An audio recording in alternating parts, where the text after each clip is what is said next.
So I get this. Now I'm going to rewrite it like that.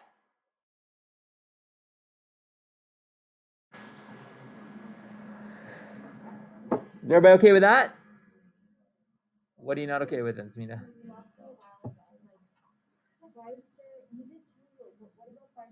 I didn't do chain rule. I didn't do chain rule. I did power rule. I dropped the one down and then take away one from there. That's it.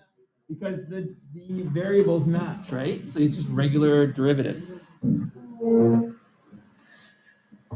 Okay, so I have to solve this. So I can move the 125 over w squared to this side if you want. There's multiple ways to solve this bit.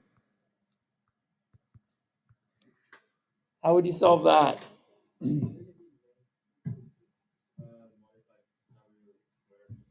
Yeah, I'd multiply w squared up and divide off of 2. Is everybody okay? Is everybody okay?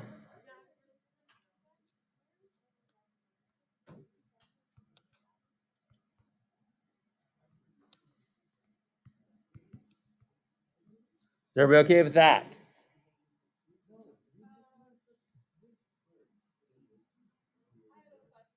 Yep. That's what we're doing.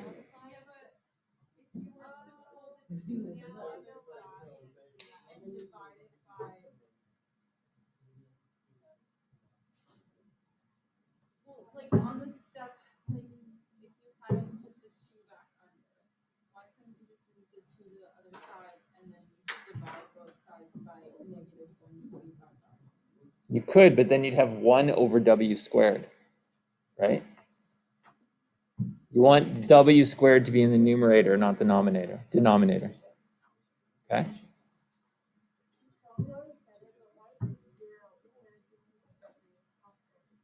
Because you're finding the critical numbers, the maxes and the mins. Yeah. That's okay. So I get 62500 equals w squared. So then I square root it. What do I get? Plus minus 250. Does it make any sense to have a negative 250 if we're talking about width?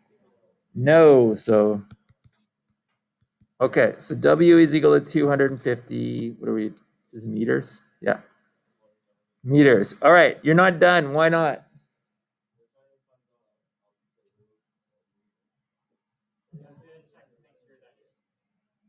You have to check it to make sure it's a max or a min or whatever. Okay.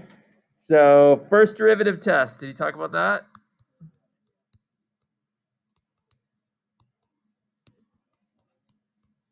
So this is the proof. So all you do is you take your critical number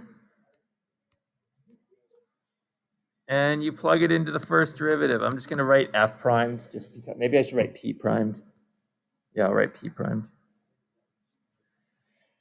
And you pick a number and you plug it in. What would be the easiest number in the world on either side?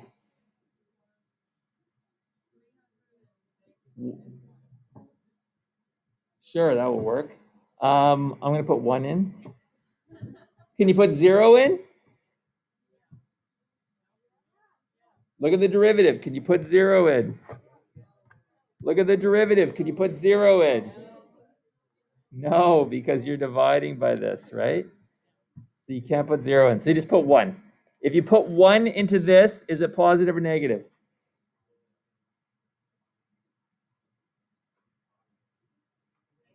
Negative, right? It's 2 minus 125,000 divided by w squared. If w is 1, it's 2 minus 125,000, which is a negative number. Which means the graph is going down. This is curve sketching, right? And then you test the number on the other side. If I put a 300 in there, what are you going to get? Positive, which means it's going up, which means 250 is a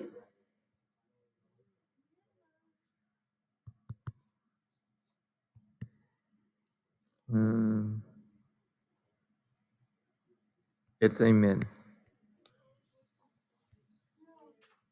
All right.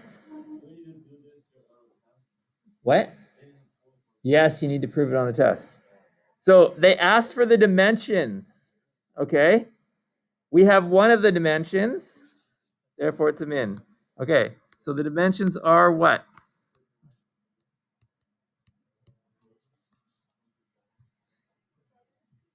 So W is 250.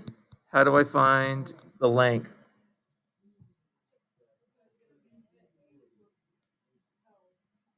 Use this thing right here.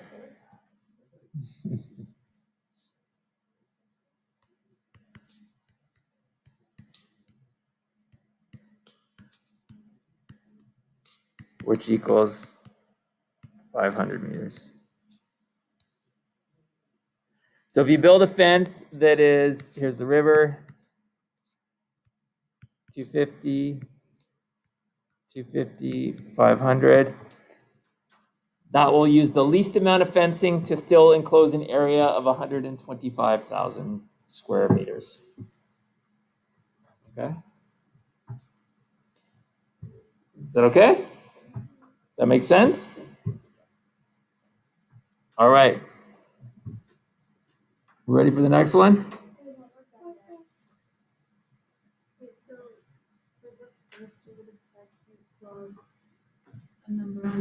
You decide. No, into the derivative. That's why it's called first derivative test.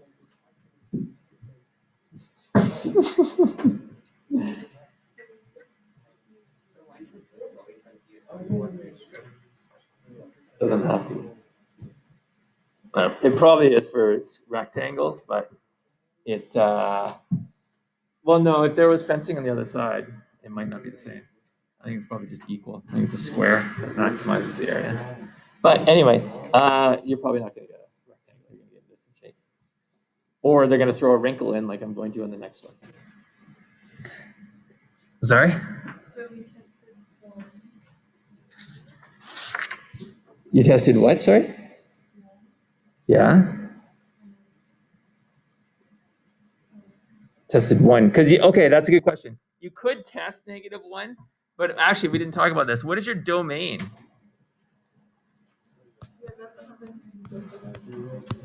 So think of it. What is x? What does x have to, or x, w?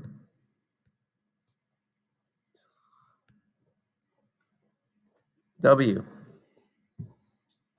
What's the smallest number w could be? 0, right? You could just build a fence right along the river, which makes no sense, but w has to be greater than 0. Greater than or equal to 0, I guess. Does that make sense?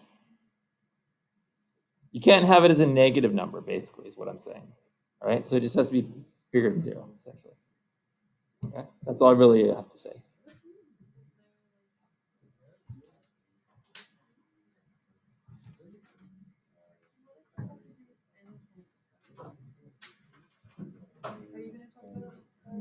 We can do endpoints on the next one if you want. Endpoints are a different way to do it, like to prove it at the end. I can do endpoints on this next one if you want, okay? First derivative test is the easiest way to do it. First derivative test? Yes.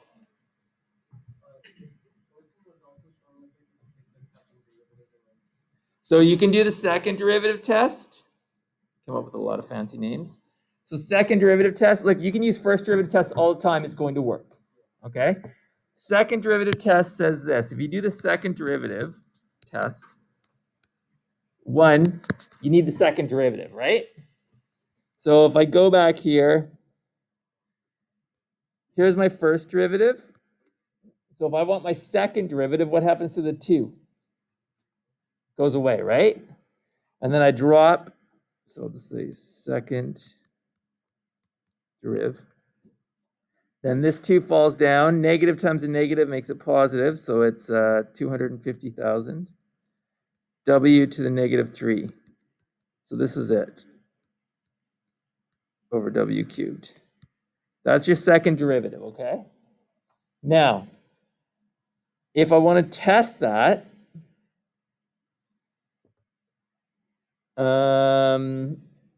what do you notice about, well, if I have W is 250 and I put that, here, I'll just write it down here.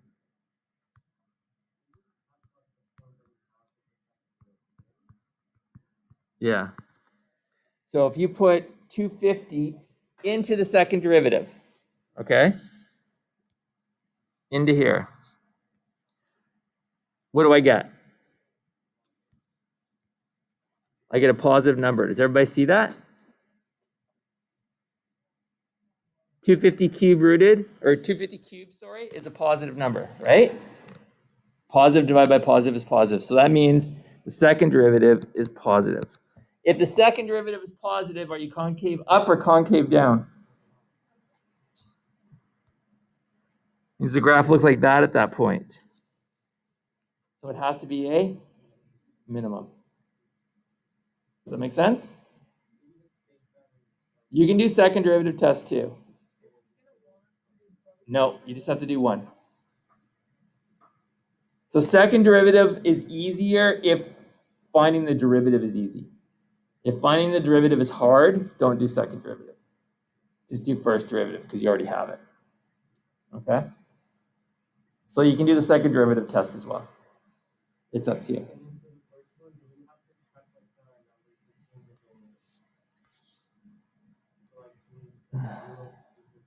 For these type of questions, no. I mean, we'll ask them tomorrow, but if they don't give you endpoints, yeah, he told me that. He said he did it right at the end of class when nobody was paying attention. You know what? We'll do it on this next one. We'll do this next example, and I'll show you how to do it with that, okay? All right. We'll do it on the next one, peoples. Okay. So let's go back to the first question. All right. So it's similar type question.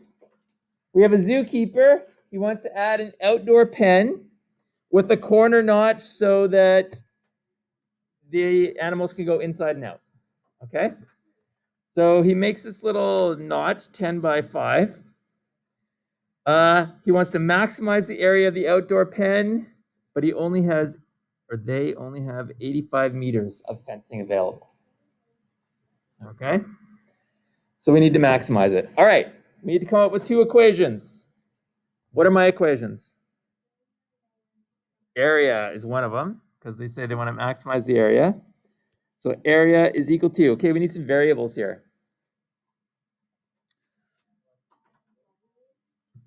What do you want? Length and width? All right, length, width. So area is going to be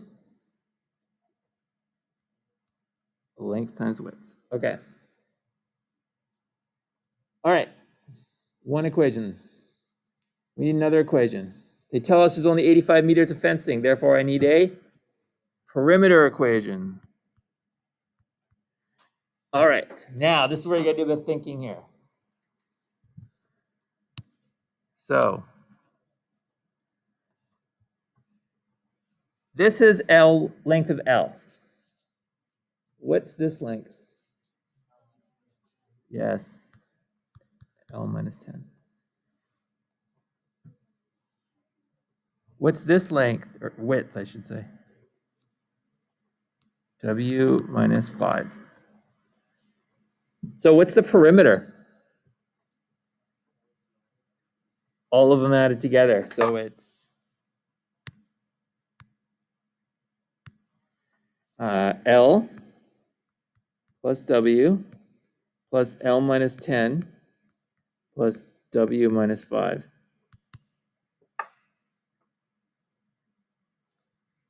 And what does the perimeter have to equal?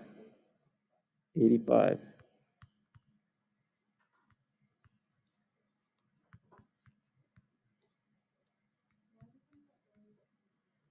We don't know what the area is, right?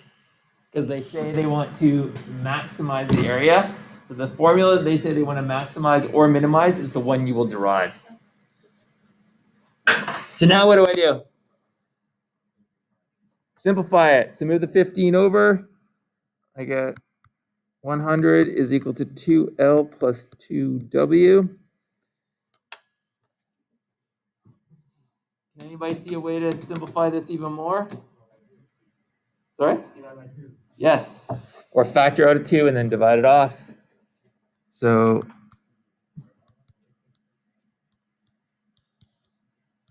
like that, divide the 2 off, and you get this simple formula.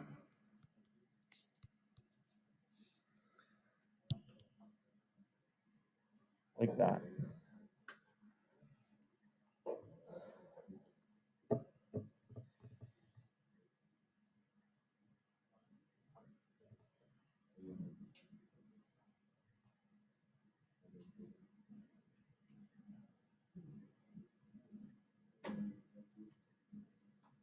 Okay. So let's do domain restriction right now. I'm just going to call it restriction.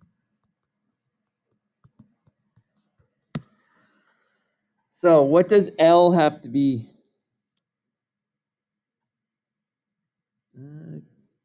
So if I made L 5, does that make any sense? It doesn't make any sense, right? Because it'd be 5 minus 10, which is a negative number. So what does L have to be? Greater than or equal to 10. And what does Y have to be? There you go. Or W, not Y, W, sorry. I labeled them X and Y in my key, so. All right, so W has to be greater than 5. There's your restrictions. That make sense? Okay, Ahil.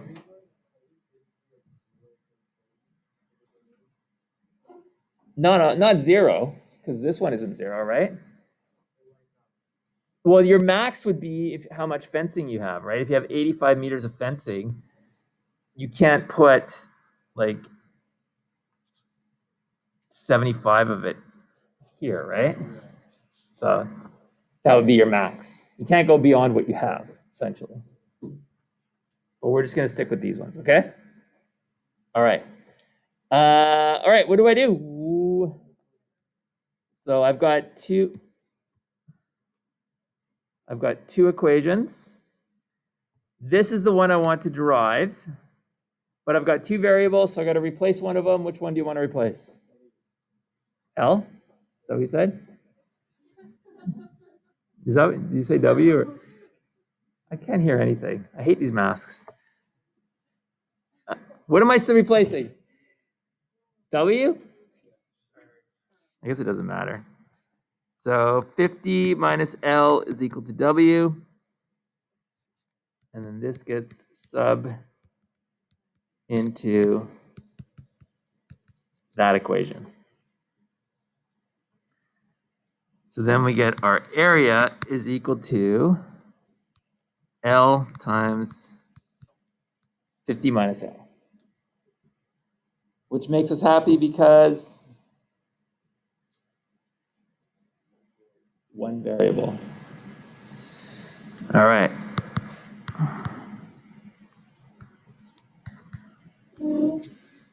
So multiply it in, and this is our equation. What type of equation is that? That's a quadratic equation. It's a parabola.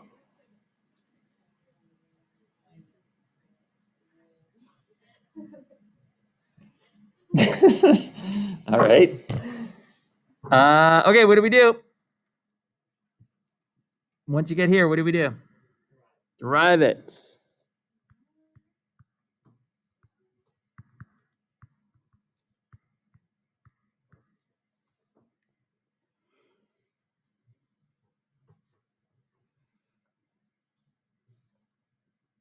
Then what? Set it equal to 0. Solve.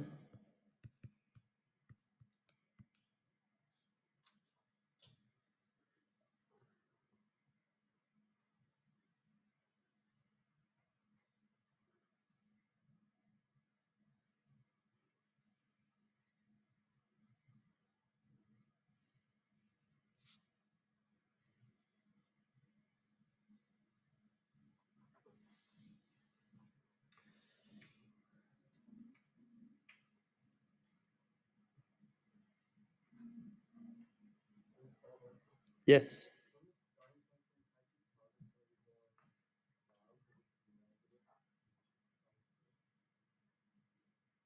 Sorry, say that again.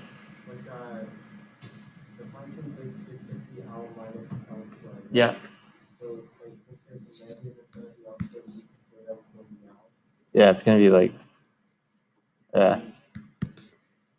you know what I'm trying to say. It's gonna be like that, right? Yeah. So we're just trying to find where that peak is. That's all. Which we think is at 25 now. So what do we do? First derivative test.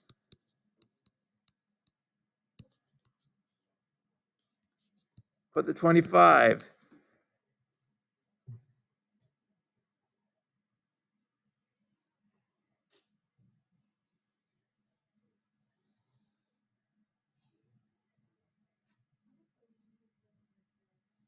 If it's the first derivative test, you put it into the first derivative. Okay? So pick a point onto the left of 25, but really, what's the lowest we can go? That's L, right? 10. I mean, it doesn't really matter, but a number to the left between 10 and 25, it doesn't matter. What are you going to get? It's going to be positive because you're putting it into the derivative, into this equation right here. And then it's going to be negative. So it's going down. If it goes up and then it goes down, it must be A. Therefore, 25 is a max.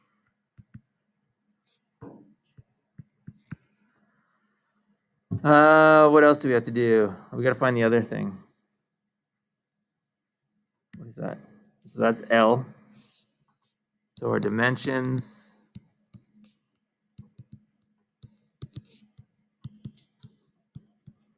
L is equal to 25.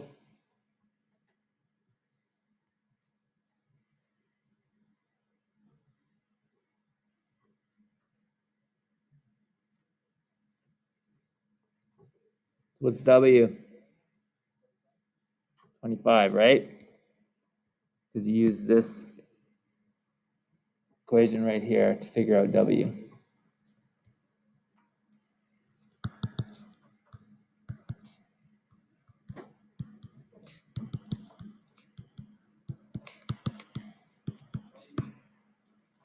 There you go.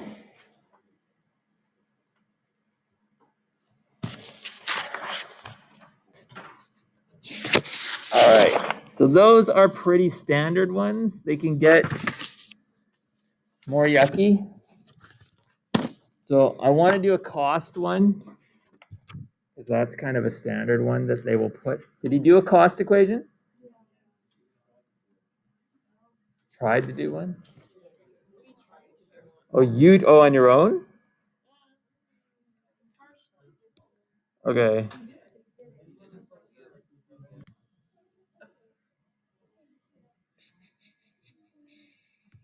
All right.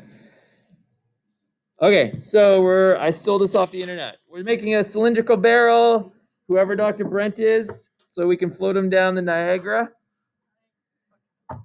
Apparently Dr. Brent wrote this question, I guess, can fit in a barrel with volume equal to 1 cubic meter. The material for the lateral surface area costs $18 per square meter, and for the circular ends costs $9 per square meter. What radius and height of the barrel to minimize the cost? Okay, what do we do first? Draw. Let's draw a barrel. Cylindrical barrel.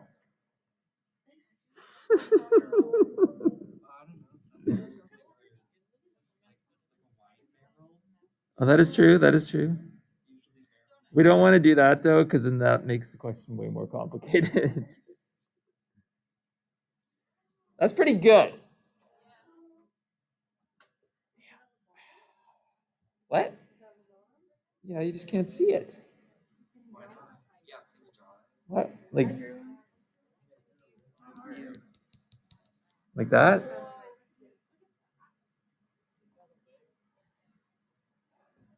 Yes. We're putting him in there. I guess he's a dead body, and we're putting the dead body in the barrel, apparently, and sealing him in. I don't know. This Dr. Brent's got a weird fetish. Okay. All right. So, what are,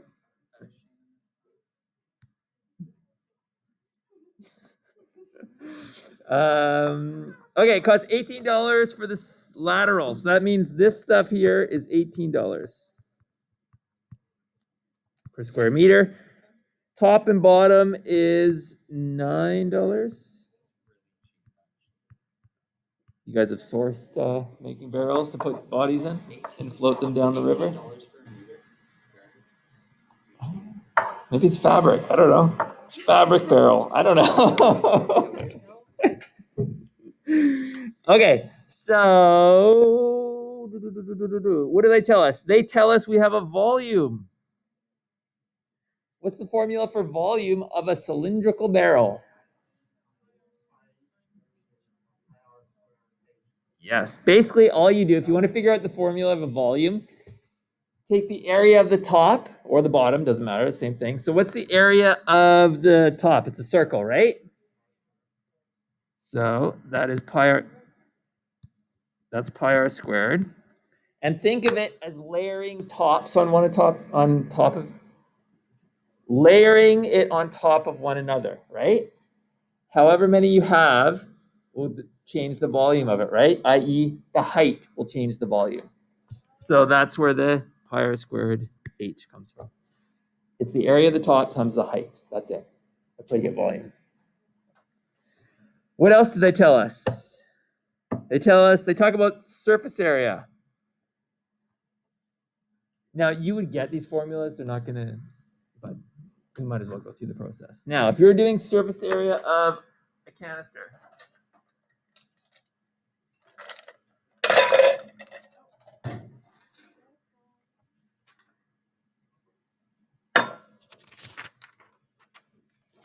pretend that this actually fits. Okay.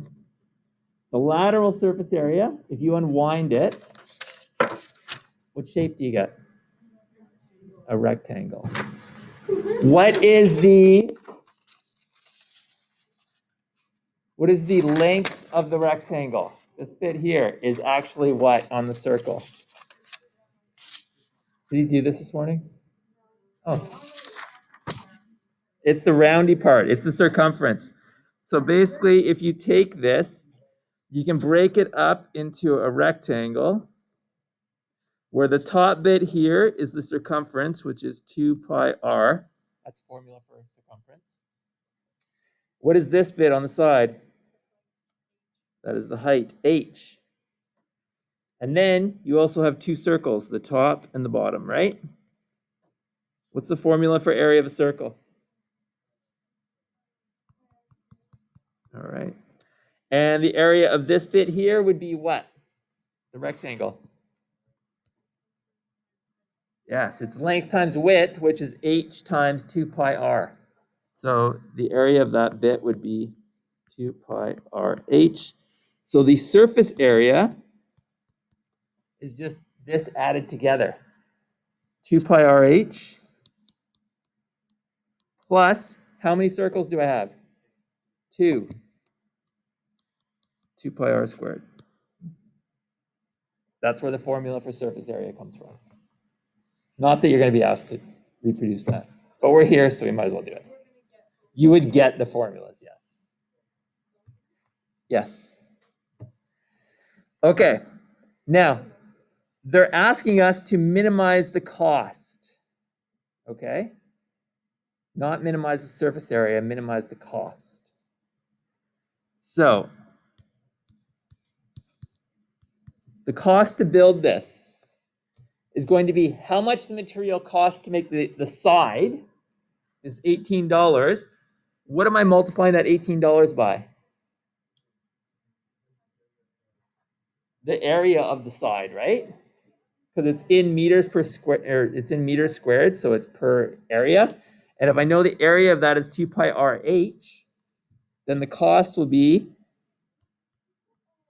$18 times 2 pi r h plus, how much does it cost for the top and the bottom stuff? 9 plus what?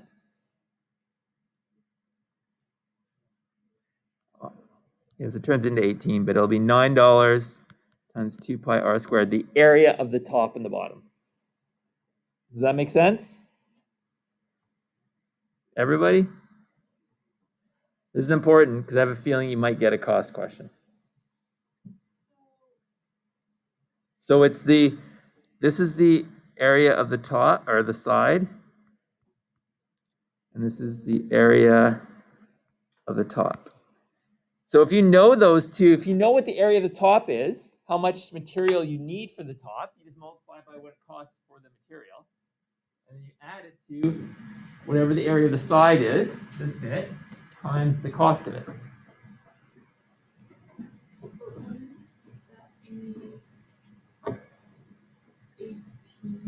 Yeah, I'm going to simplify this.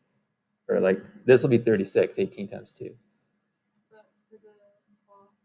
That'll be, oh, area top, bottom, I should say. Top and the bottom, yeah, sorry. Yeah, so that's why the 2 is there. So then this becomes 36 pi RH plus 18 pi r squared. That is our cost formula. Okay. That's what we need to, oh,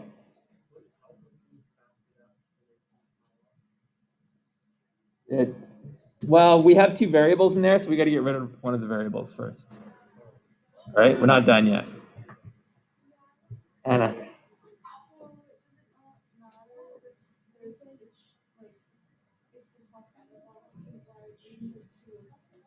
That's what this 2 is.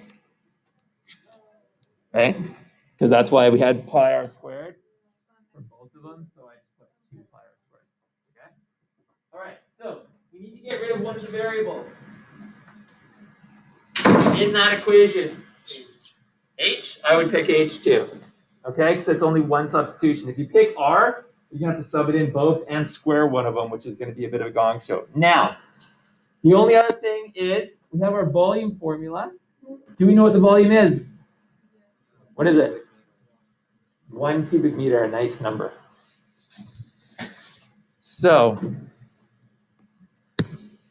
we go, bring this volume down. 1 is equal to pi r squared h. I want to solve for h to get rid of it. So 1 over pi r squared is equal to h. That goes right there.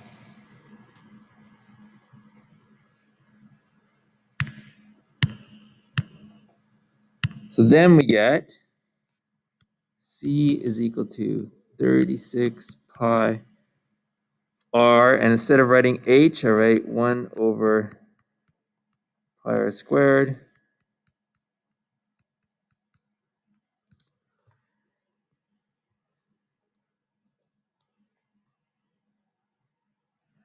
So you get that, which looks gross, but it'll simplify.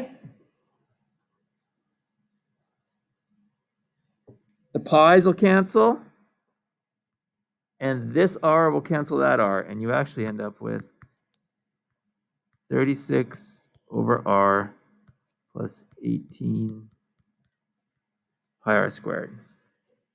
Do we want it written as 36 over r?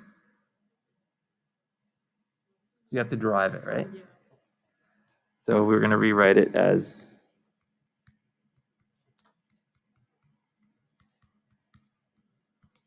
so that is our formula.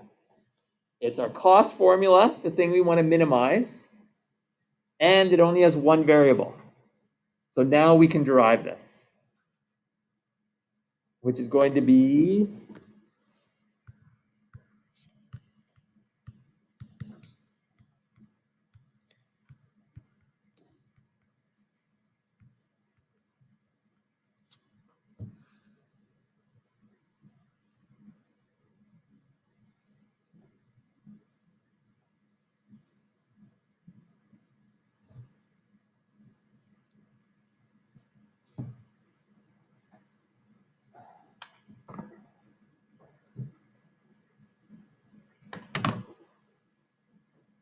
all right, we got our derivative. What do we do now?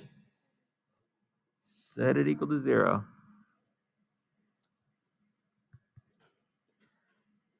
And I'm going to rewrite it as this.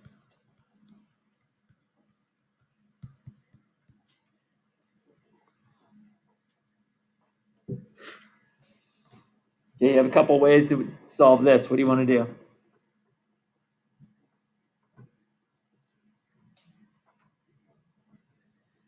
I would move the negative over and get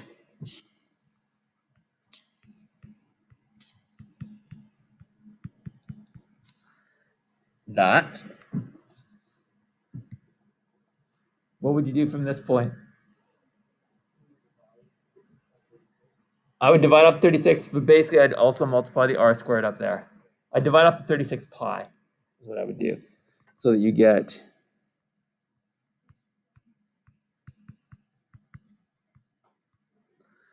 and then those go away. You end up with r cubed is equal to 1 over pi. How do you solve for r? Cube root it. So r is equal to the cube root of pi, which is approximately 0.68 meters.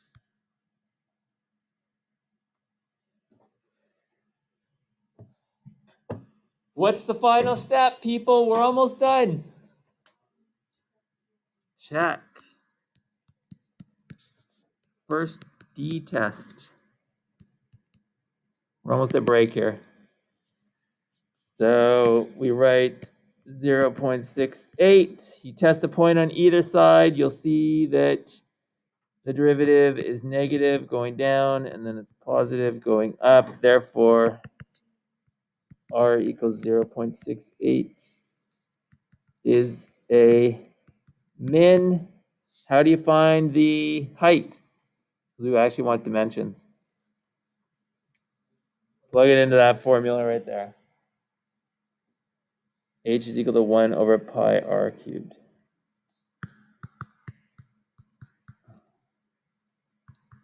Or squared, sorry. This one. You plug it into the one where we solve for h. The formula that you solved for the variable to sub into the other one to get rid of it, that's what you plug it into. Okay? Which actually turns out to be the same number. So